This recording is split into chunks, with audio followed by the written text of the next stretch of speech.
Hi, everyone. Welcome to our first Books at Baker studio session. It's our new version of Books at Baker. It's sort of like Eric Clapton's Unplugged. I'm Deb Wallace, and I'm the Executive Director of Knowledge and Library Services here at Harvard Business School, and I'm delighted that you've chosen to join us. Since we launched the Books at Baker series about 4 years ago, and then we transitioned last March from our Aldrich classrooms to online live events, we've had an incredible outpouring of requests to access our faculty's research, to learn more about the books that they're writing. So we've introduced this new type of studio session as a way to disseminate our faculty's research in another channel. And I think it's only fitting that Mike Beer has so graciously offered to help us pilot this session. He's come today to talk to us about his book, Fit to Compete: Why Honest Conversations About Your Company's Capabilities Are Key to a Winning Strategy. So Mike, thanks so much for joining us. You've come a long way. Yeah, that's right. Been a long travel. It's been a long trip, hasn't it? From my kitchen to my computer. Right. So Mike is the Canners Robb Professor of Business Administration Emeritus, and he's a co-founder and director of TruePoint Partners, which is a management consultancy that works with senior executives to develop effective, high performance and committed organization. And he's also leading the Center for Higher Ambition Leadership, a not-for-profit that's dedicated to increasing the number of companies and leaders who are committed to both economic and social value. He's researched and written widely about organizational effectiveness, organizational change, and leadership, all the things that we're going to talk about today. So Mike, thanks again so much for joining us to talk about your work. You're definitely the Peloton of organizational fitness programs, and we're really looking forward to learning all about your work. You know, over the years, you've engaged with countless CEOs and senior managers, and you've observed organizations, you've written cases, you've completed research studies about their approaches and their outcomes, and you continue to consult with them to help them meet these challenges and opportunities. In short, I think we can say you've pretty well seen it all. But Fit to Compete focuses on organizational agility, the ability to execute on strategy in order to stay competitive in this ever-changing environment. And boy, are we ever continuing to change as the pandemic rolls out and we figure out what the next steps are. You begin by highlighting that most leaders know what it is they need to do to succeed. They know how to identify what should be done. They can articulate a vision and a strategy. But what they don't know is how to get the organization behind them, how to get their people to adapt this new strategic vision. They know what to do, they don't know how to do it. So why do you think there's such a gap between this what and how? That's a great question, which I've been trying to answer for a long time. I think there are a number of interrelated reasons why managers have a gap between the what and the how. The first one is that I think there is a implicit, and sometimes explicit, but implicit mostly, dominant model of leadership when it comes to organization change, which is if you know what to do, just tell people, communicate.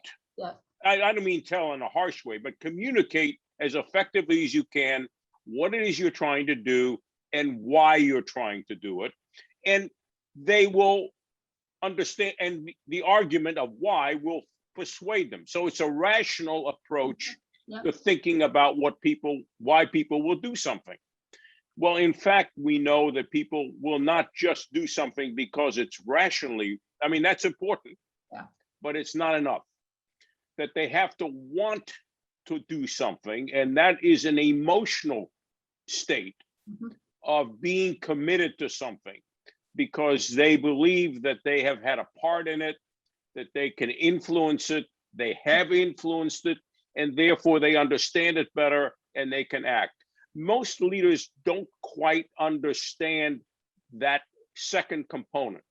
So that's creating buy-in you're talking about. It's buying, it's creating a buy-in. Now they think they're going to get the buy-in when they announce this change and why it's important. We're going to die. The competitive environment is hot. We got to do something. They think that's enough, but in fact, it's not to get the buy-in. They also assume that and a lot of this comes from their implicit assumptions, because they're on the top, they have all the resources. They don't implicitly embrace the fact that they actually need others in a real dramatic way. So they tend to advocate. And they miss the point that people in the organizations are systems, they're complicated, and that people at the bottom know a lot about what is working and what is not working. It's both, what's working and what's not working. And so they are less likely to inquire, to ask others and find a way to ask others, what is it that is standing in, what is it that we have that's working for us to achieve what we're trying to do? And what is it that what are the barriers? What are the things that is not working for us in order to improve customer satisfaction, in order to succeed in our growth path, in order to become more innovative, in order for us to embrace a culture of inclusion and be hospitable to people of different ethnic and racial backgrounds. Whatever it is, it doesn't matter. What do we need to do to integrate our company with another company? We don't ask the other company, we simply go about it. Right. But we don't inquire. We just don't inquire sufficiently, and we don't inquire because we don't understand it's important, and also because sometimes we don't want to know the truth. Right. You know, it's a big load to hear some things that are disconfirming. Yeah. So our normally human tendency, CEOs are just like other human beings. None of us want really the whole truth, but in the case of, well, we don't. I mean, as a teacher, I'd rather hear the good things, not the bad things about my teaching. Right. I've had to learn that the hard way, to listen and to internalize without getting defensive. And that's harder to do. Yet when you're the CEO, you can't afford not to do it, because you do need commitment. You need trust and you need commitment of your people to do it. So you have to find a way, and often they don't know the way of how to get a large number of people in the organization involved in a conversation. It's even if they're inclined to do so, often they don't know how. That's what I found. Right. So you've identified this process, the strategic fitness process, which you've worked on over the years, iterated, refined, et cetera, based on your real life experience working with so many organizations. And you talk about this emphasis for the need for honest, collective, and public conversation. So I have to have all three of those components. So I love you talk about it as this is a way to surface employees' insights and to deliver what you call, I love this, organizationally life-saving information. So talk to us, step us through the process so that we can understand it, because we can see that, like you said, people need to be trained. They need to think about this and systematically approach unearthing information. Right. So first of all, let me get to the definition of honest, collective, and public. Okay. By honest, I mean that the whole truth is on the table. So what I found is, even when people ask, when they have the courage to inquire, and it does take courage, they have the courage to inquire, they have to realize that you want the whole truth, and that includes maybe something about your own leadership of the organization under various circumstances. And number one. So the fact, the whole truth has to be on the table. Two, if you want the organization involved, it's a collective process. Organizational transformation is not an individual transaction. It's a transaction with a lot of people in the organization, all of whom want to feel included, involved, and influencing the outcome. Right. So we have to find a way to do that. I'm going to get to that in a minute. Mhm. And thirdly, we say public, internally public, not to the outside world, meaning that everyone in the organization knows there's an inquiry and action Mhm. learning process in place, that they will have a say, that they will be able to deliver the truth, that they will hear what the truth is, Right. thus management making itself accountable to lower levels to actually follow through. And they will hear what management has decided based on what they heard, so that it closes the loop between senior management and the organization writ large, because they're all going to hear. That is, everyone in the organization is going to hear. Now, we had to find a way to Mhm. make that practically actionable. Right. And that is what we did with the development of what we call the strategic fitness process. Fitness meaning, how do we become aligned, fitting the organization to our values and to our strategic goals. Right. And the method is quite, at one level, it's quite simple. At another, it has many subtleties in it. Right. So first of all, it involves the senior management having to sit down and define a statement of direction, strategic and values direction. Okay, what are our values? How do we want to run this organization? By what values? And by what the strategy is. Mhm. And to put that in 2, maximum 3 pages. As a group, we've asked them to do that as a group because one of our overall findings is that often these strategic directions are not really created by the whole senior team.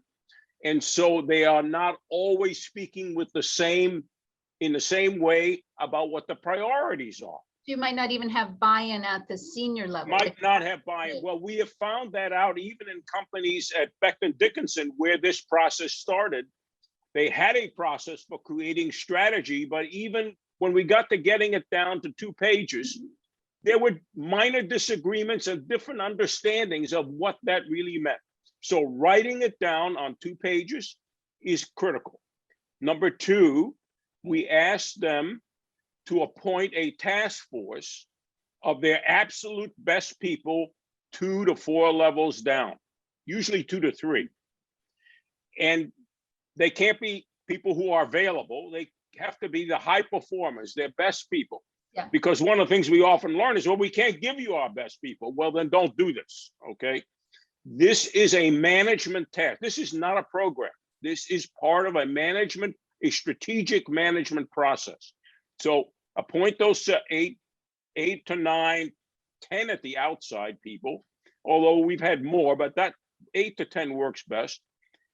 Invest them with the strategy. We asked the CEO or the general manager of a business unit. Incidentally, this can be applied at multiple levels, Mhm. from a restaurant and a small restaurant and a large restaurant chain to the CEO at the top, and to divisions. Okay, so you can.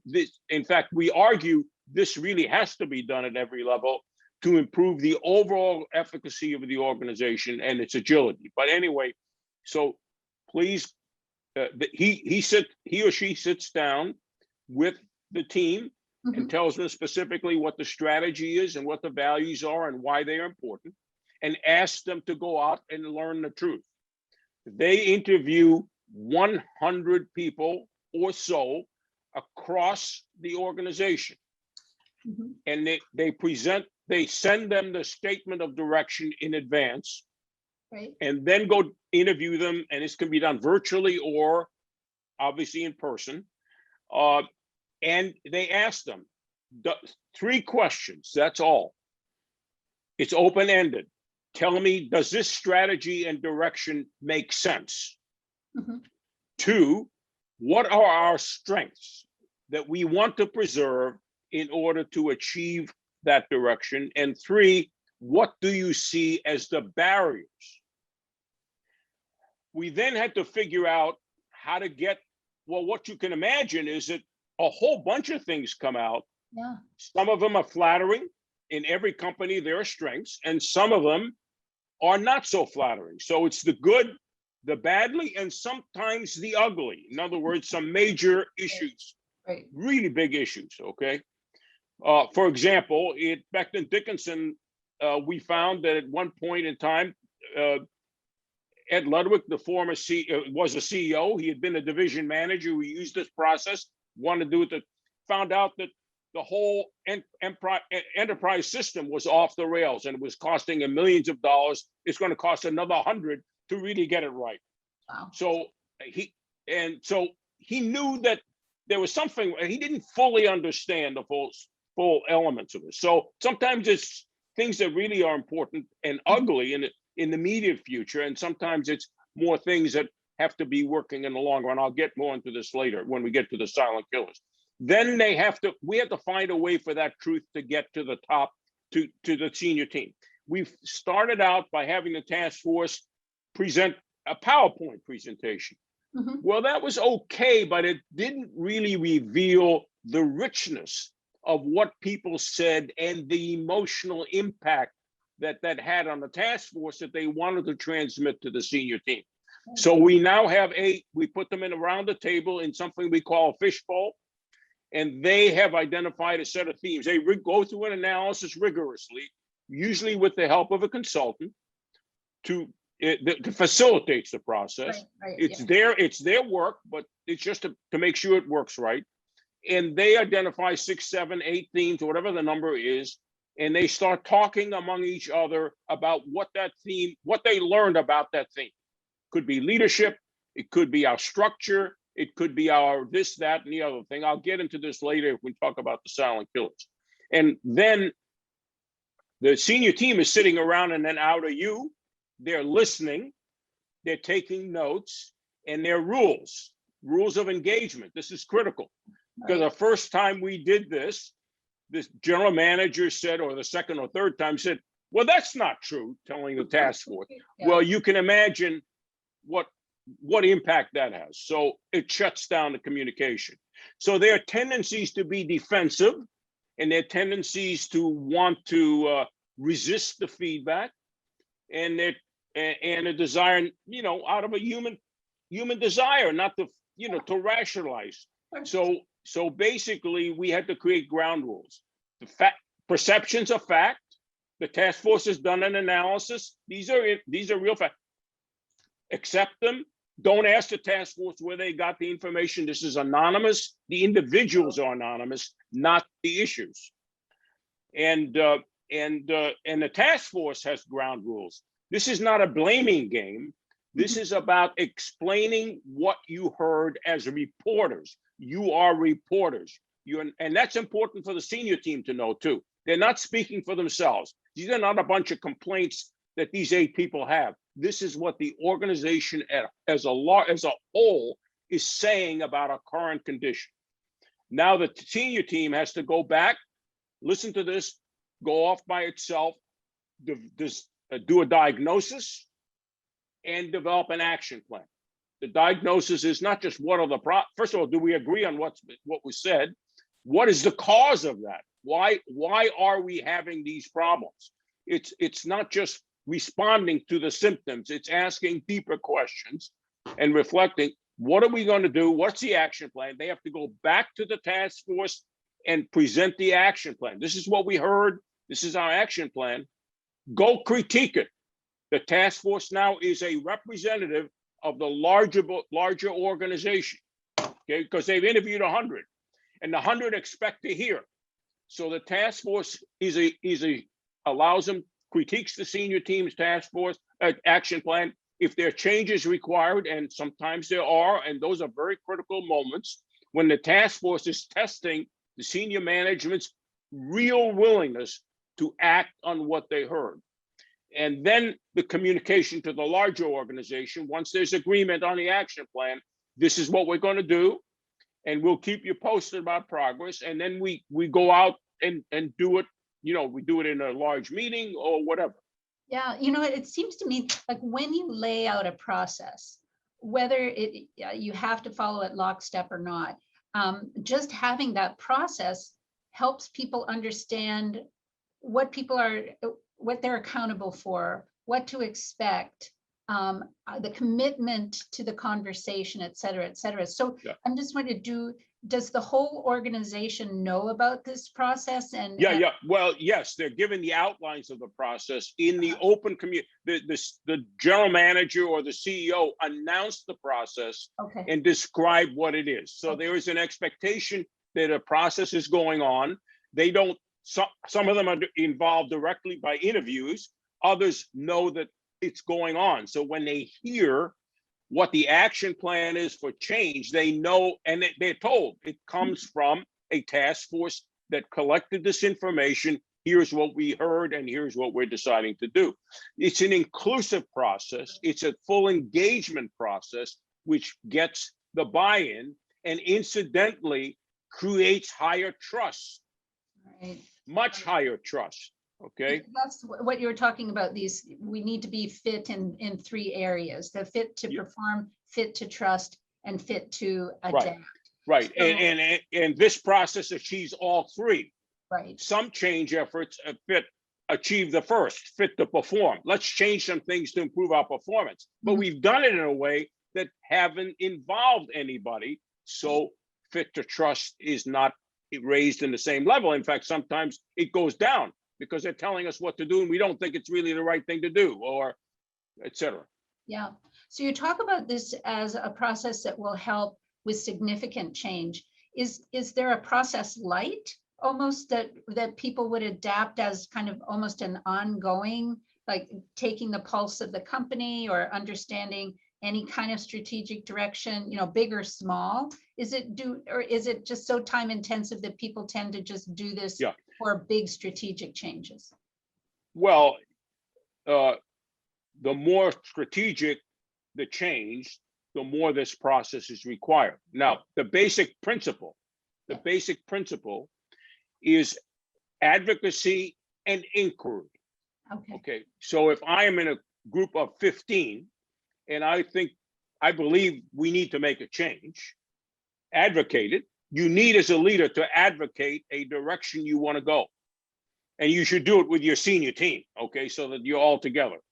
Secondly, ask the 15 people directly if you wish, because you only got 15, you don't need a task force. Right. Ask them what they think about it. Find a way to get that information up to you so you can act on it. And it's better to do it not one-on-one, but to actually make sure that you've tapped all the people in the organization. They know that everybody's been involved in either directly or indirectly.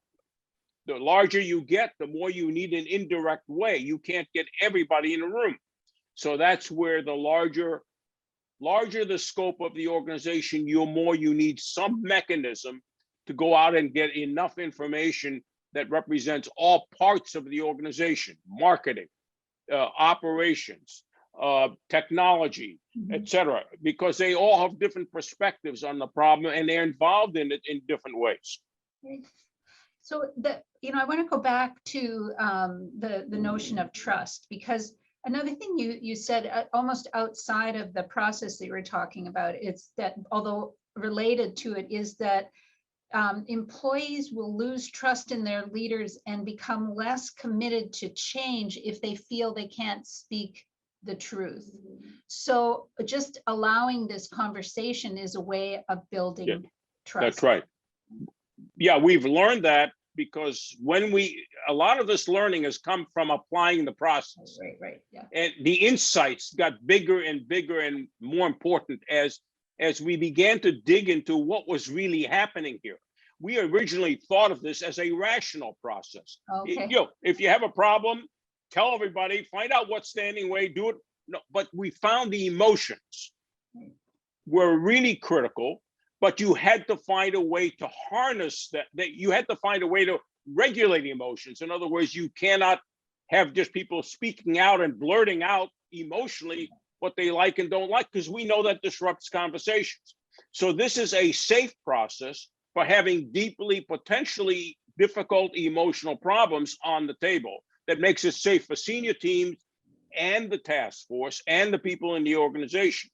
Now, and we've known that trust is something that begins to build, because people who've been interviewed with this statement of direction, and they say, gee, it's the first time, in some organizations, people have cried being interviewed because they thought this was the first time they're really being asked in a way that senior team is going to hear it directly through somebody else. Okay. They've had surveys, but surveys are not involving.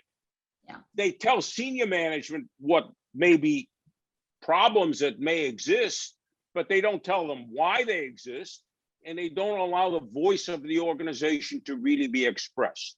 And we know in our one-to-one relationship that when we can express our feelings and thoughts about the situation, even with a partner or a spouse, things get better. Yeah. Okay. But that does not happen in organizations. Yeah.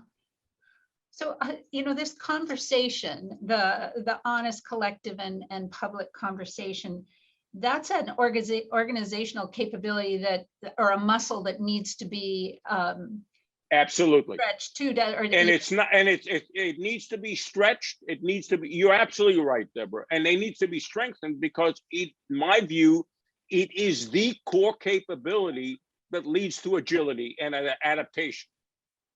Right. So and by the way, it's a missing process. I argue in my book that it's what I call a missing strategic learning and governance process. Learning because it enables senior management to learn things they otherwise would not know. Governance because it includes people in the organization to consent, to be governed, to give the consent of the governed, not in a voting sense, but in a sense that they've been involved and have an effect on the outcome. No, so they have a piece or they've got a place at the table in the decision making. That's right. It's a highly empowering process. Right. So to influence change based on lived experience or based on observation. That, let's face it, as a CEO, there's no way you can know everything about that's going on in the organization. That's right. You don't. We know that from our work. Yeah. So this whole notion around speaking up and the psychological safety is, I think, what Amy Edmondson talks about here as well, is that creating this takes time. Because if we think about creating a safe environment, just as we're doing right now, again, with the pandemic, is, are our buildings safe? Is it safe to go? Like, safety is paramount to us. So how have you found organizations, as they're implementing this new process, also building that capability for people to be able to speak up in a safe environment? Yes.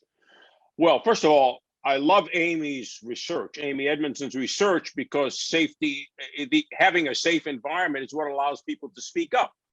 Now, what we have found is that this method actually increases the sense of safety.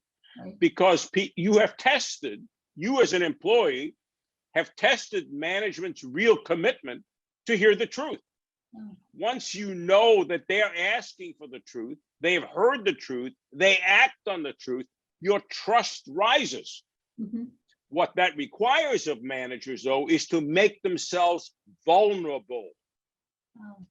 And making yourself vulnerable is something that scares everyone. Okay, it scares me, it scares you. But yet, if you're the leader of an organization, it's the fastest way to signal that it's a safe environment. So long as you don't act in a punitive way, you act in a constructive way and trying to take action on what you hear.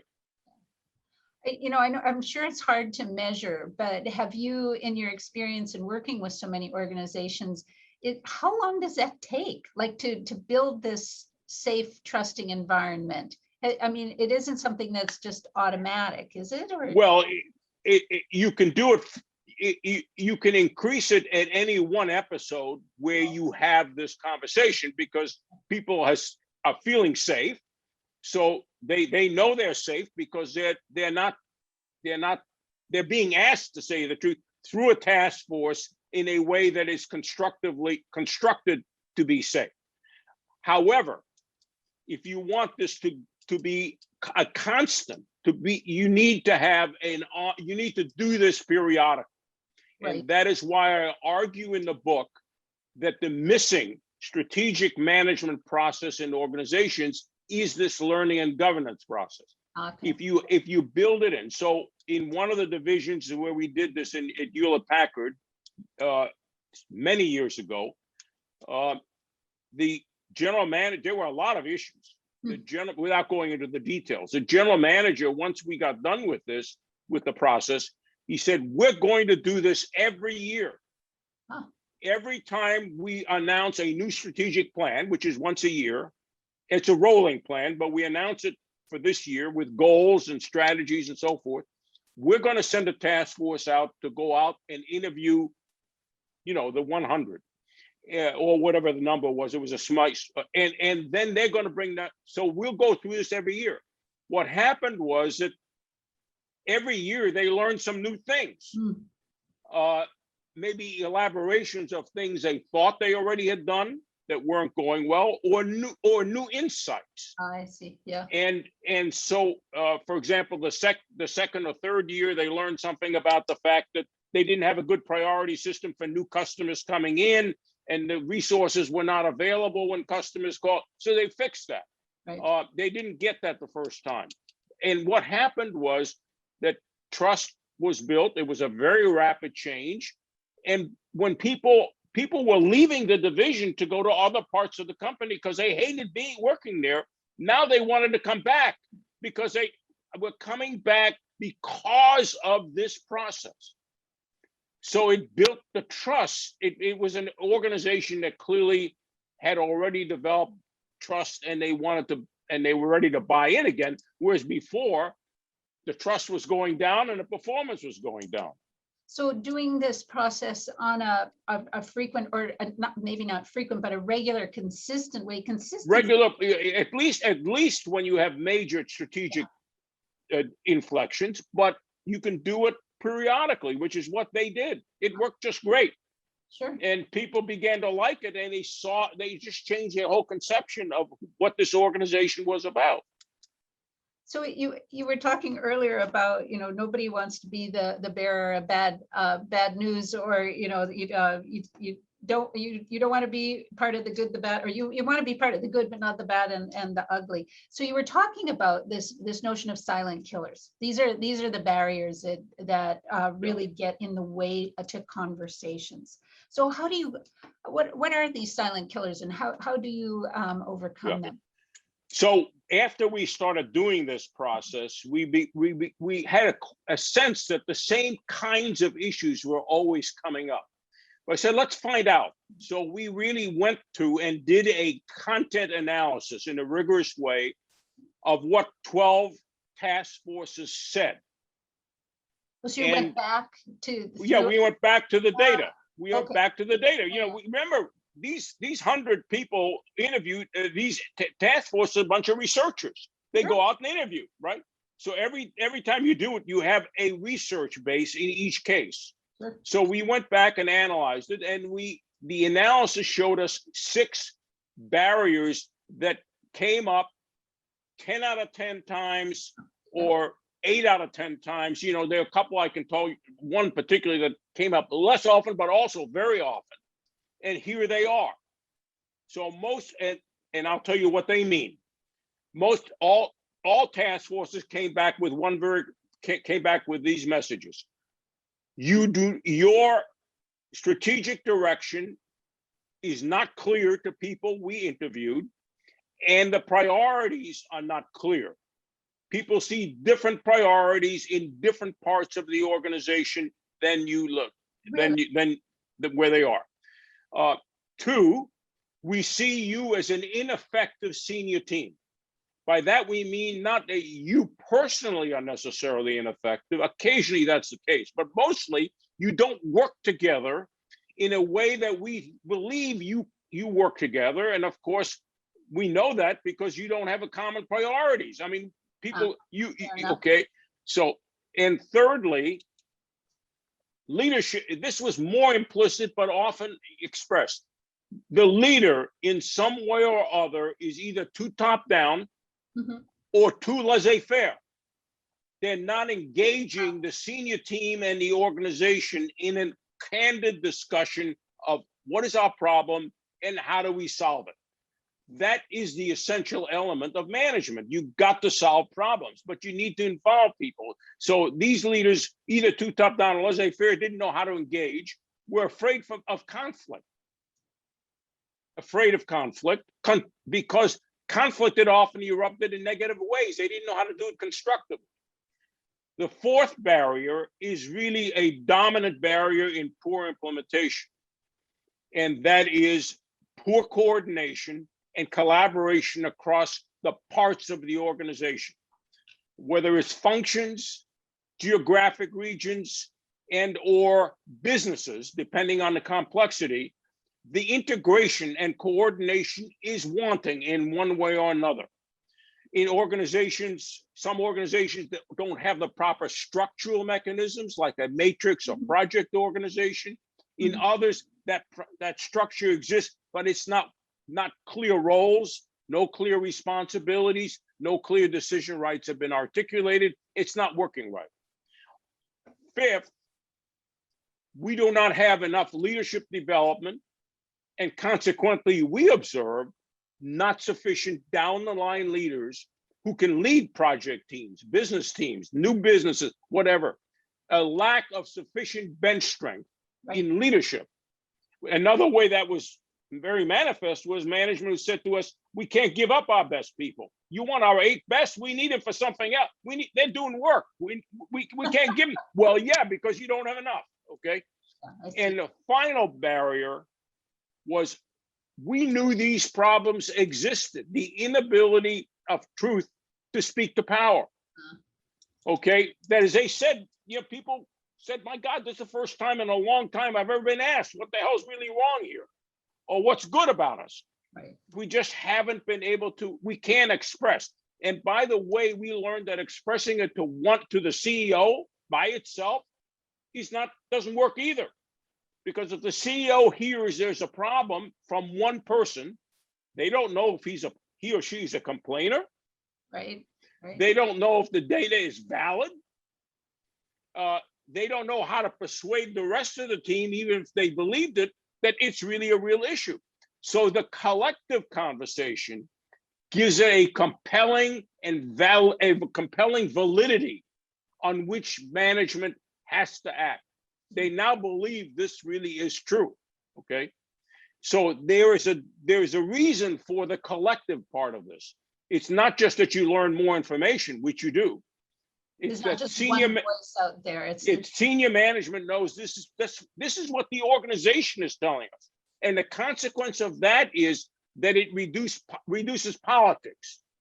We've had task forces, senior teams, once they've heard it, say, oh my God, we absolutely have to do something about this. We're going to send you, Mr. CEO, a letter resigning if by next year, when we do this again, if we do it again, if those problems still exist, you can exercise a letter of resignation. I mean, the variety of ways in which they recognize we have to do something. Yeah. That we got to reduce our self-interest. Remember, individuals are all self-interested. That's a human condition. So I want to make my department bigger. I want to have more of a decision to make, et cetera. So but what makes a great organization is sacrifice for the larger good. Mm-hmm. And that's missing in a lot of organizations. Yeah. Not enough of it is in there. It's there, but it's not enough.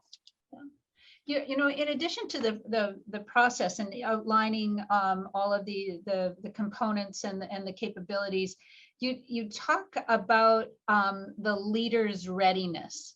And how, taking on something like this, like you said, you have to be open to honest conversations and accepting that perception Yeah. is fact. It's, so you talk about, 4 things in particular that I found really interesting to ascertain whether a leader is ready. And I would imagine you could do this as a self-assessment, you could do this as a group, et cetera, of each other as this management team, but this commitment to take the organization to the next level. So, not the status quo, but how are we moving forward?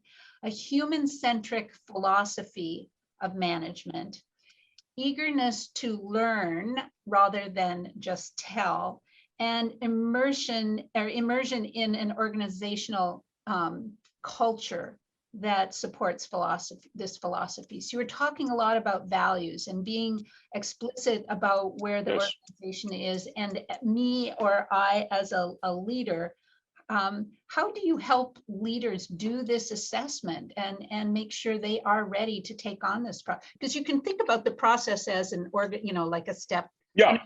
et cetera. That's one thing.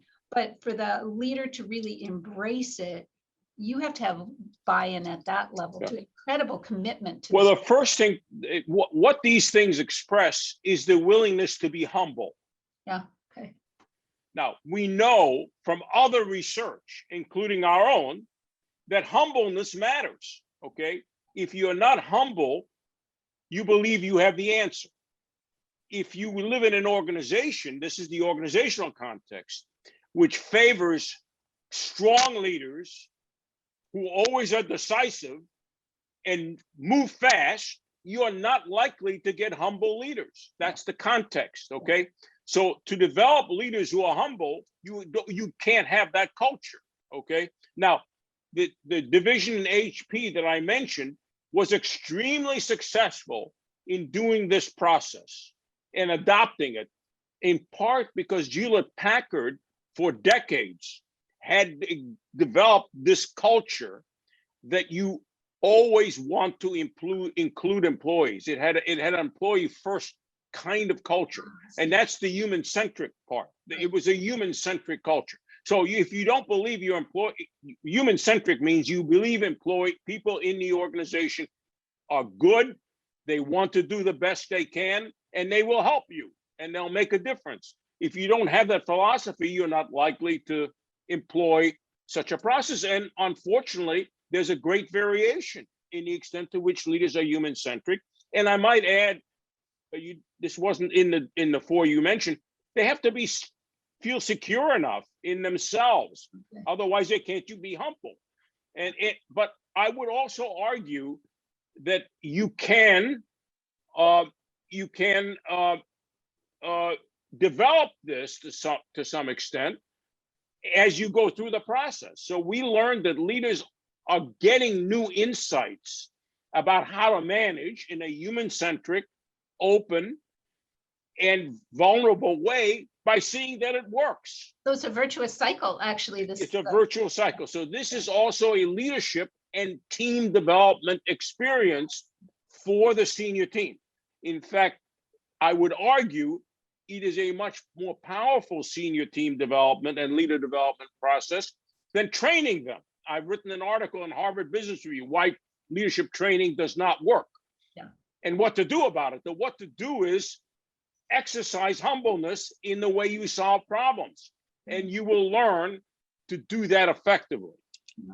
Well, I know, Mike, you are a big contributor to Working Knowledge, which is the first look at, the first look at faculty's early research, a publication that the library puts out. And Dina Gerdman, who is a senior writer, is the person who wrote the article, the Working Knowledge article on your book. And it struck me that as I was reading your book, and you'll see this, I've got the advanced reader copy. So this is what Dina had while she was pulling together her article about it. And she comes to the last chapter of the book, and she says, this in essence is going to be the story that I want to write, because it's about the need for courage. And I was really struck with the quote that you used in opening this chapter, because it comes from Nancy Kane, who's another one. Right, a colleague, yeah.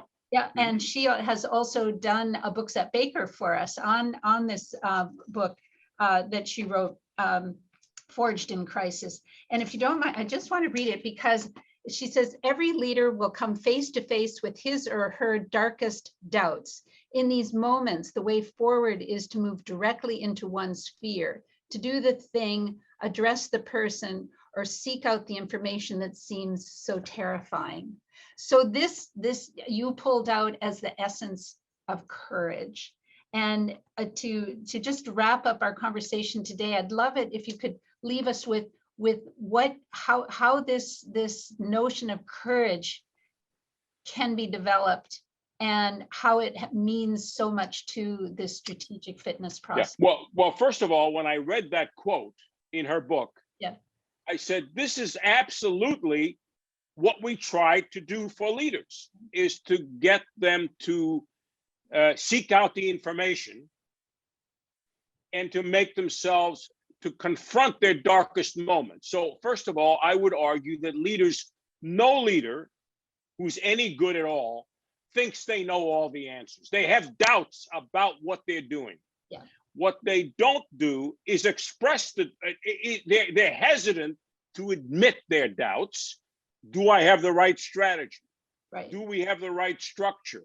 Do we, are we organized right? Because that, again, brings out data that I might not like. It's the whole truth. Yeah, and it's human. It's absolutely human. Okay, so I'm not indicting leaders in any way that I wouldn't indict myself as a teacher. When students wanted to come and see me about something that was not working, that's usually when they wanted to come. Sure. I didn't, oh my God, I want that meeting again. No, I didn't really. Okay, but I knew I had to. Yeah. Okay, yeah. So courage involves, first of all, the recognition that you don't know everything. Two, that this is a life-saving experience. In other words, I'm going to learn how to run this company better by learning. Just as I, as a teacher, am going to learn from the feedback I get from my students about what I can improve. And so courage comes from the design, from an understanding there's a gap between your aspirations and what's really happening. I don't care what we do, there's always a gap. Yeah. And the desire to close that gap. And that to be that, you have to be somewhat secure, and you have to learn how to do it. It's a learned quality. In my opinion, I learned over time as a teacher how to take feedback without saying, that can't be right, Mr. Student. That's not right. That's not what I did. No, I want to hear from you. I want you to tell me the full measure of what you saw. And I want to think about that and come back I can tell you what I think I might do, and then I want to exercise it and change again. Well, I don't think leading change in an organization is any different than that. And the process is merely a way of doing it in a secure way, in a safe way, in a productive way, from which leaders can learn. Once you understand the ingredients of the process, and I listed in the book about 6 principles that underlie it, you can apply it in a variety of different ways, which is your earlier question. Yeah. Even without the structure of the process, particularly once trust builds. But if you're in an organization where trust does not exist, this process, or you haven't had a history of this kind of dialogue, the structure helps get it off the ground and moving. And I would argue you always need it, because trust is not a stable thing. It erodes over time. Right. It's just a human condition that we do not trust. We can't rely on the episode we had 2 years ago. How do we know that's still true? We got new leaders, new people, new senior teams, new situation. That requires an ongoing learning and governance process. Corporations are no different than the basic principle: the consent of the governed is required. The only difference is we don't do it by a vote. We can't. There's got to be a hierarchy. So this is a process for suspending hierarchy long enough to learn. But then it comes back into place. Once we understand what we have to do, we're all going to do it, and somebody's got to take charge. Well, Mike, what I love about this book is the notion of capabilities. And what you've covered in this book is, when I think about capabilities, I think about skills, attributes, and knowledge. And you've pulled all of this together from your experience, from a process that works, but also the attributes, the characteristics, the culture, et cetera, that needs to be considered. So it would be wonderful to keep talking on and on about this book, but we've come to the end of our time. I thank you so much for helping us think about a new way of doing a Books at Baker in this studio version. Thank you for this book and your articles in Working Knowledge and HBR that help us all become better leaders. So I wish you well, and we've got one slide that will give a number of links that if people want to learn more about your work, both at your HBS faculty page and Working Knowledge, and we'll put that page up so that we can leave this. Maybe we're not going to put this page up, but here it comes. As we're trying these, so here's some links that people can go to learn more about your work. And I'm sure that by having this recorded session, we'll have the opportunity to go back and listen to parts of it too, to learn more and reinforce all of these incredible learnings that you've imparted today. So thank you again so much, Mike. We look forward to your next book so that we can have another conversation. Deborah, thank you so much. It's been a pleasure. Good fun. Okay, take care.